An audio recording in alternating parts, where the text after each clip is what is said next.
and welcome to another Zoom edition of City Talk as we continue to illustrate your taxpayer dollars at work, but in these days from home. Say hello to someone from the Department of Innovation and Performance. Itha Cao joins us on Zoom City Talk. Itha, welcome to the program. Thank you, John. It's a pleasure to be here. So tell us what you do for the Department of Innovation and Performance. Sure. So I am the Senior Civic Innovation Specialist within the Department of Innovation and Performance. So I do a couple things. I manage all of the external partnerships with our tech community, as well as all of our university projects and proposals. And then I also am the program manager for PGH Lab, which is the government platform for startups to test pilot their products and services with us. So not only does our department look after all of the computers that people use who work for the city, police, firefighters, et cetera, we reach out to the private sector to sort of try to coordinate communication and startups and help them facilitate their computer operations. Well, so the idea is for us to elevate startup companies. Pittsburgh is really just this really big blossoming tech city now. I think now we're moving definitely from that steel city reputation to the hospital and tech city. So a lot of these smaller startups, they're very small companies. Some of them are just getting started. So utilizing the city network as well as our municipal partners to test some products, services for about 6 months. And then the idea is that this program will then elevate the company and get a solid case study out of it. And then in return, they do get some free consulting services from some of my colleagues. And then also we do a lot of promotion through our newsletter, press releases, and blog posts and our Twitter. So how's that working out? That's been going on for a few years now, right? Is there I don't know if it's a symbiotic relationship, but a good one that's productive? Absolutely. So definitely giving credit to my predecessor, Anya Aleman, who now is a program director at Ascender. She worked on this program, building it from the ground up in 2016. So I've really just taken the program and kind of pivoted it a little bit more towards our immediate tech needs. And the idea too, since I did come from the Mayor's Office of Equity, is to be very intentional about who we select in terms of who we work with on the startup side, and then also on the judging committee to make sure that there's representation there as well. And what did you do for the Mayor's Office of Equity? Sure. So I was a policy analyst for about 3 years, and I was hired on to do some stormwater and green infrastructure work. And then I got pulled into multiple different projects because they all relate to equity. I think at the end of the day, everything we do at the city and local government is really just to serve the residents. So I did start to, sorry, my dog is being. That's okay. We can say hello to the dog if you can. Yeah, absolutely. So this is Pierre, the poodle. Hi, Pierre, the poodle. Yeah, I adopted him in mid-December. He just woke up from his nap, so he's a little grumpy, but he is between 15 and 16. He's blind, but yeah, he's very sweet, and I'm very lucky to have him. Awesome. Yeah. So glad he could make a cameo. Yeah, absolutely. So where are you from originally? Sure. I'm from State College, Pennsylvania. So I was born in Ithaca, New York, which is why my name is Itha. My parents are Chinese immigrants from Jilin province, which is northeastern China. And so my dad was going to school at Cornell. So I was born there. And so my name has become Itha. How about that? So you're from Ithaca, and that's why your name is Itha, and you have relatives with similar situations? Yeah, so my sister, her name is Vanya, after Pennsylvania. So she was born in State College. So luckily. Vanya sounds a lot better than pencil. I'm glad they went with the last part of it. Yeah, one of the jokes that my sister's 5th grade teacher, I think, was to ask her, hey, can you get me a Pennsylvania? And that was pretty funny. And so how did you end up in Pittsburgh? Sure. So I came to Pittsburgh for grad school at the Graduate School of Public and International Affairs at Pitt. My degree is, I have a master in international development, and then I also have, I was fortunate enough to receive a federal scholarship. It's called the Foreign Language Area Studies Scholarship to study Chinese.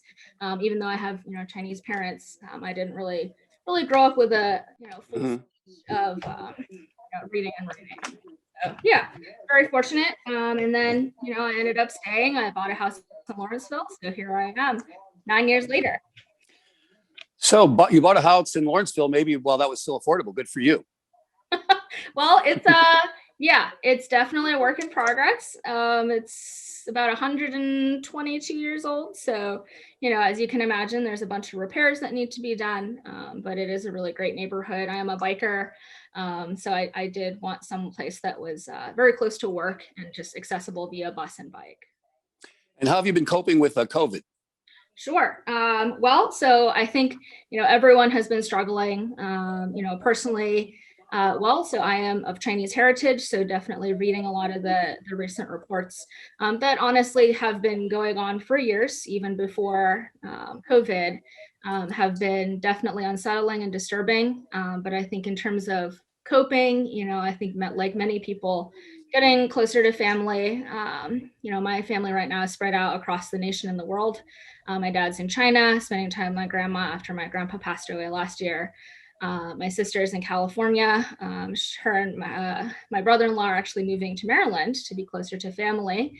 My mom's still in State College. I'm in Pittsburgh. And, just in terms of coping, we've started doing like family Zoom workouts, which has been pretty fun. So highly recommend Jane Fonda's salsa workouts because, believe it or not, they're very challenging. Pierre has definitely been a big help and a support. I think I'm one of many quarantine pet adopters, so very grateful for him. And then I think, honestly, too, apart from work, just volunteering within the community has been a big help because I'm looking for ways to help. Does the salsa workout involve salsa dancing? Is that why it's a salsa workout? Yeah, so it's a fun salsa workout. Yes, okay. Salsa dancing, But it doesn't involve actual salsa. I mean, there's no chips or. Well, no, there's no chips. There's no chips okay. first, but I guess that would be the opposite of the workout, I suppose. Yeah. Yeah. Well, that's your reward at the end of salsa. Oh, okay. And how have you been coping with COVID? Sure. Yeah. Well, for sure, coping with COVID has been challenging for so many people. So, I count myself extremely lucky to, still have a job, have a supportive team. I hear you. Luckily, my family and friends have been safe. Many of them, unfortunately have gotten COVID, but mostly have just, they're recovering. I think in terms of coping too, one thing that's new to me, honestly, is finding me time, and just not doing anything, which is relatively new. So yeah, I think we're all working on it. So you've gotten good at me time, I take it. Not really. Yeah, so I think it's always a work in progress. I think a lot of times we just have to listen to our body and our minds. That if we're struggling a little bit, to just step back, to say no, to just not do anything for a couple hours to a day or two. I recently got a cortisone shot last week, actually. Because I've been getting radial tunnel syndrome, which for those of you who don't know, it's very similar to carpal tunnel, but it's basically overuse of like the arm and the wrist.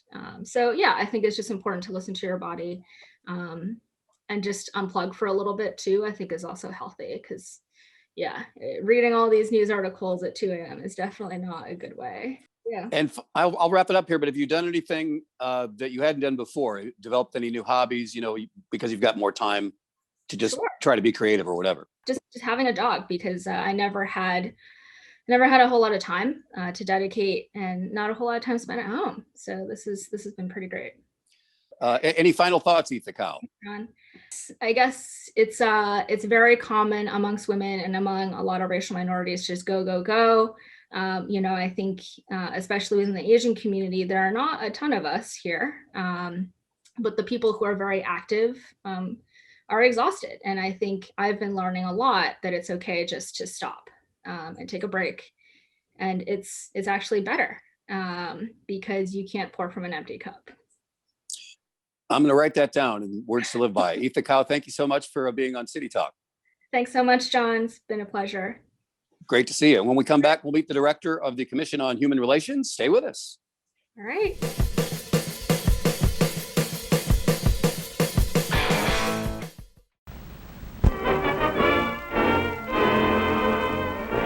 Television, the baby of the radio family, is creating openings for experienced engineers, most of whom are graduating from radio work. For regularly scheduled programs, the production department has a multitude of duties to perform, primarily concerned with planning and preparing the programs to go on the air. From the scene of action, cameramen televise events which you may see in your own home, if, of course, you have a television receiver. Control men skillfully operate the apparatus which mixes sound effects, music, and dialogue. Many programs are broadcast over networks, and lines are employed to connect the studio with the various stations.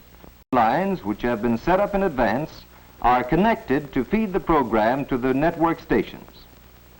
The maintenance of radio broadcasting equipment employs a large number of workers known as technicians. It is their job to see that the apparatus is kept in perfect working order. Television is opening up a new field, as does any new development. Specialized training, study, and hard work are necessary in all phases of broadcasting.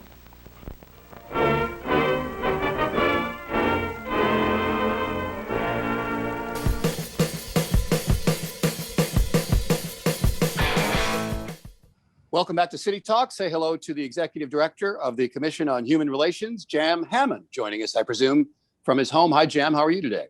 Hi, I'm good. I'm actually in the City County building. Oh, risking life and limb, eh? I'm just kidding. I'm just kidding. So good for you. Tell us, what is the Commission on Human Relations? So the Pittsburgh Commission on Human Relations is the City of Pittsburgh Civil Rights Enforcement Agency. Anytime that somebody in the city of Pittsburgh feels that they have been discriminated against in either housing, employment, public accommodations, or the delivery of city services, they can file a complaint with us and we'll investigate it. We also do a lot of outreach, education, and looking at examining policies. So, for example, if I try to rent an apartment somewhere and I have a sneaking suspicion that my ethnicity or my age or whatever, there's some sort of discrimination going on, I would file a complaint with you guys. Yeah, exactly. Fascinating. How did you end up with this job? So I just came from a different position inside the commission. I was the outreach and intake coordinator starting in March of 2019. But I came to Pittsburgh to get my master's in public accommodations and social work and community organizing social work. And when the position came open at the commission, it seemed like, a really good intersection of both of those two disciplines that I was studying. So how much discrimination would you say there is in Pittsburgh? Do you have any idea whether it's any better or worse than any place else? That's a good question. I think we are probably on par with other cities, but I think that it has its different nuances, and I think it has different reporting. So I think that reporting might be a little bit low here in Pittsburgh, particularly not just people of color, but LGBTQ reporting, I think, might be low. We also have a few infrastructure issues that make it's possible that the reporting is higher. So particularly for people with disabilities, in terms of our streets and the way that our buildings are not renovated typically, and we have an older infrastructure, there's a more likelihood for complaints there. So how many members are on the commission, on the board? Yeah, so the commission, of course, so I'm a commission staff person, and the commission itself is 15 volunteer commission members. This may be too broad a question, but is it difficult to reach a consensus on whether or not there has or has not been discrimination? So the way that the process works is that the staff actually investigate the complaint, and then they write a summary or a report, and then it goes to half of the commissioners. So the commission is bifurcated, and half of them serve on a public hearing section, and then half of them serve on a compliance review section. So the compliance review section receives that staff report. And typically we've done enough thorough investigation that they understand our findings. If they have questions about our findings, they can ask, but typically typically there's not too much disagreement with staff findings, so we can at times get into some good conversation about the nuances of a complaint. I would imagine, but that do you investigate? Sometimes you find there isn't any discrimination, and then you don't even have to go to the board. Well, we still have to go to the compliance review section. Okay. If we come to a lack of probable cause finding, which is what we would call, we didn't have enough evidence of discrimination to say that we believe it was there, we still present that to the compliance review section. They can ask questions about our investigation, such as, did you look into this factor or this factor, to determine whether we really did enough investigation.